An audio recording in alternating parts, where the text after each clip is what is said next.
So we are here today at the Queen's Table podcast. I'm your host, Marissa J, and we are here today with the author of Leave Alive, Miss DANETTE Mahabeer. Hey Marissa, thank you so much for having me. It's Absolutely. been a great pleasure. Thank you. Yes, thank you for being on the show.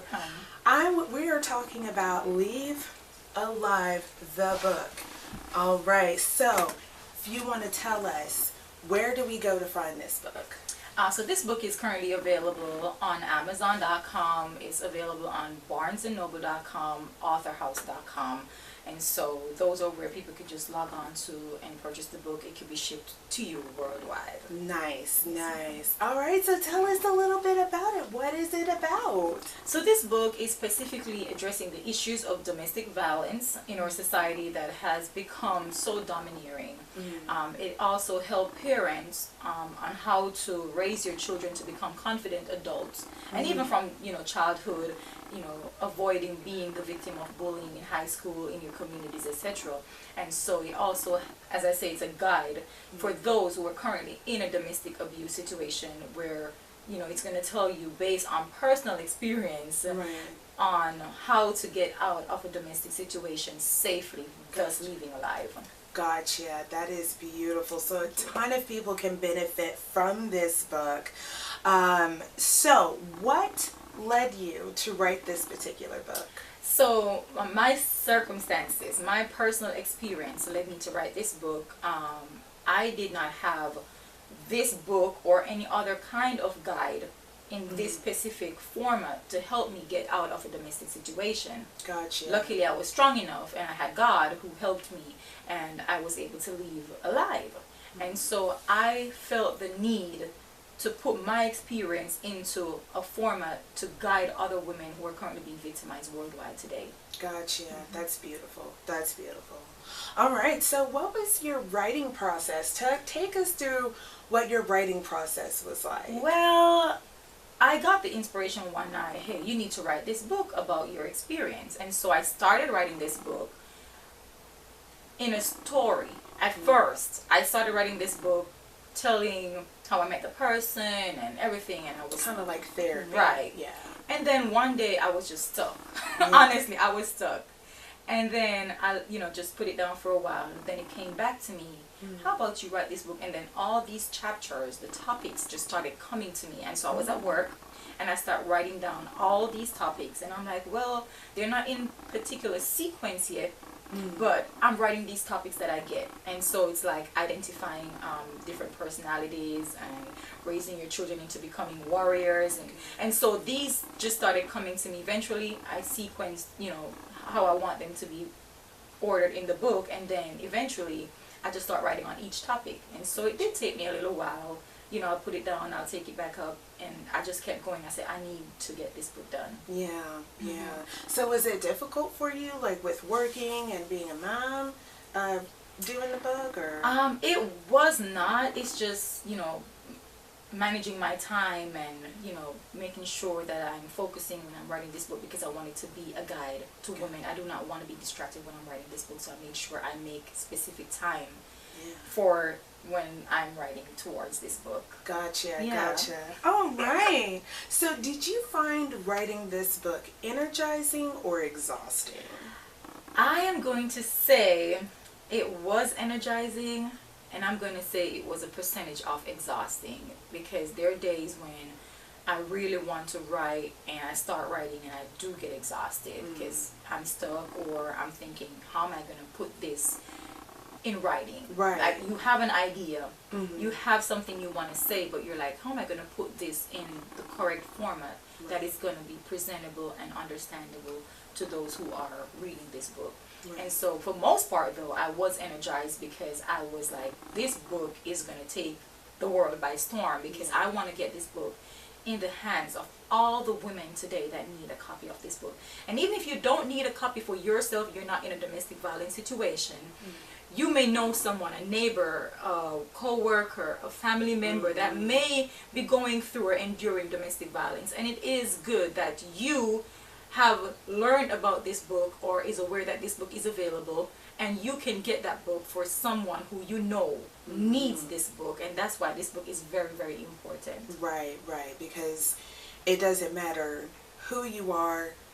You've got a mother, you've got a sister, a cousin, a friend, a teacher. Right. And I do want to say that this book is available to a man if you are in a domestic situation, because men and women endure domestic abuse. Because everybody goes through domestic, and even children can endure domestic abuse. Yeah. So it's not just adult, not just women, it's just whoever is going through that. This book is going to be a guide for you.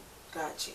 I am going to talk about this book because I'm not afraid to say I was a victim. Right. The good news is I am a survivor today, and I'm an advocate for domestic violence victims. I want to bring awareness. When did you realize that language had power? When you leave a domestic situation, it does not end there. It does not. You may think walking away, that to me is just one of few steps that you will have to take to stay alive and to stay safe. Right. You have to find that voice within you. Right. When that person decides to just constantly harass you, that's what you're going to get. That's going to be the retaliatory reaction that comes from an abuser. When you walk away, they feel out of control. They no longer have control. They were manipulative. They don't have you anymore to do all that to you. They become retaliatory. You have to find that voice. I found that voice after I left. I'm like, I was fearful. I was still fearful.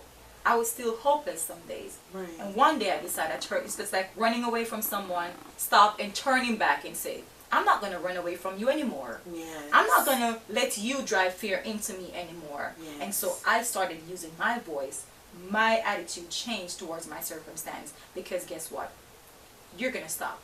It's going to end here. And so you start taking all those necessary measures based on your personal situation. And so this book is going to help everybody. And so the first chapter of this book is raising warriors, and this is talking about parents raising your children into becoming confident adults, you know, building self-esteem, not being influenced by just every and anything, having a mind of your own, right, having a voice of your own, right, believing in yourself and stuff like that. Right. The next one is encouraging confidence. Okay. You know, so that's, I mean, that goes for even adults like you and I. A lot of adults are around today and they're not really confident, and it starts from childhood. But again, this chapter is going to help parents raise your children to encourage their confidence, and it's going to help an adult who reads this book how to encourage their confidence. So it's reaching out to every single person. Right. Embracing differences in personalities. We all are different. We make up a whole universe, but we cannot be the same. We are diverse. We have different personalities. And how do we accept someone that has a different personality versus trying to change them into being who we think they should be or who we want them to be? Okay. So this is very, very good. Okay. Building self-esteem. Yes. You know, how do you build your self-esteem? What helps you in building your self-esteem? So, you know, these topics are very powerful topics. Right. And then I move into the guide for domestic violence victims. If you're, you know, going through that right now, this book is going to help you. Identifying toxic relationships. How do you identify the signs? How do you know that this person is a toxic person? Right. How do you know the signs to look for? Many of us do not even know. Why didn't she leave? Well, she didn't even know she's being abused, because she does not know, he or she does not know the signs to look for in a domestic situation or a toxic person. Right. So you identify the toxic relationship and then avoiding toxic relationships. So if you are aware of all these signs, then you will know how to avoid a toxic person during courtship of a relationship or something. You're like, well, this is not going to go good, I know. And then you could take your time. You're not going to abruptly just say, hey, I'm done. Right. Because you still have to be very careful. You do not know who you're dealing with. Exactly. And then live to love, not love to death. Ooh. Oftentimes you hear, I've heard it a lot, I love you to death. Yeah. How about we live to love? Yeah. If you love me to death versus the Bible speaking of till death do us part, operative word, us, not I love you to death. I love you to death is more like a jealousy, is like, if I can't have you, no one else can. And it may not seem like that when someone says, I love you to death. But like, why would you love me till I die and not till one of us die? Right. Till death do us part. So this is speaking of just that type of love that the Bible speaks about. And just, you know, elaborating on that, what God means when he says, you know, till death do us part. Gotcha. Versus, I love you to death, which is more ego, jealousy, envy, feeling like no one else will have you if I can't. Right. So this is a powerful chapter as well. Exercising courage and bravery. So after you identify that you are in a domestic situation, how do you build that courage, that bravery to walk away? At this particular time, you are being manipulated. You are controlled by your abuser. And you are also dependent. You do not know how you're going to survive, and you start asking yourself these questions like, who's going to take me? Where am I going to go? How am I going to take care of myself and the kids? Right. And so how do you build that courage and that bravery to walk away regardless, knowing that God's got you, knowing that you're going to step out on a leap of faith? So this is going to help individuals as well. Now, breaking the silence. So you build that bravery up. It doesn't mean that when you build it up, you're going to walk away, but you build the bravery up to break the silence. Breaking the silence means you're not going to keep this abuse a secret between you and the abuser. No more.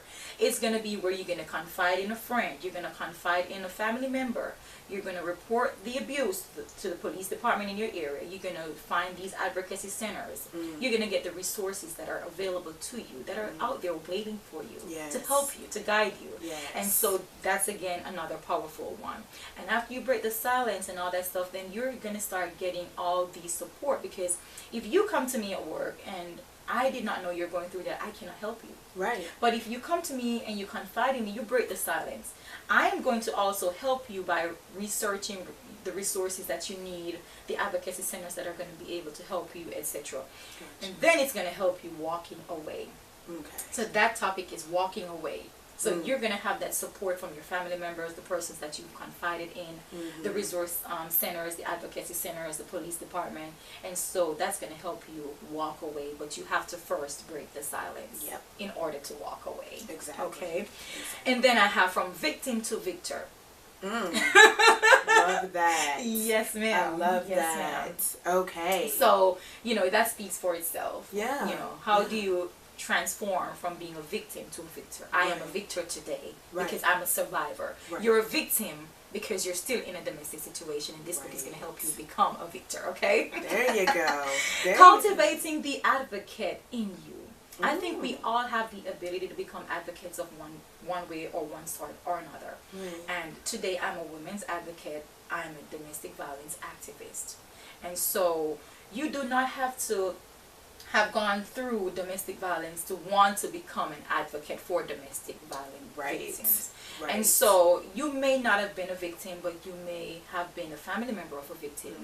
You may have lost a family member through domestic violence. And so you also want to use that platform, that experience that you've had, or that awareness and knowledge to help others. And that chapter is going to help you in cultivating the advocate in you. Because a lot of people, they don't even realize it, that somebody so close to them is going through that, and when they do find out, it affects other people. It does. It's not just the person. It's not just going to affect your family members. And everyone around you. Everyone. It's going to show in the way you work. Your coworkers are going to be able to tell that something's wrong. They may not be able to pinpoint exactly what is going on, but it's going to show.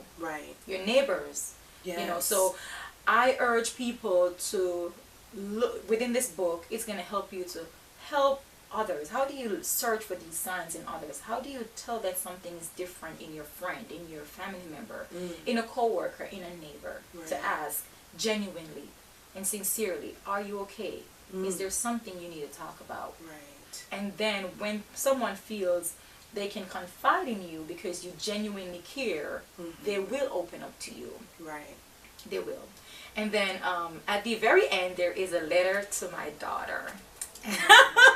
So you have to get this book. I will not give no more. That was a sneak preview.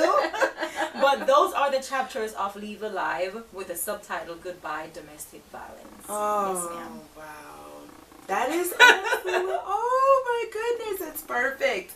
Promoting this book to Yes. make sure it gets to the hands that needs a copy of this book. Yes, awesome. Well, one more time, tell us where we can find you at. Yes, ma'am. So this book is available on Amazon.com, BarnesandNoble.com, AuthorHouse.com. All you have to do is to search Leave Alive book and it will pop up.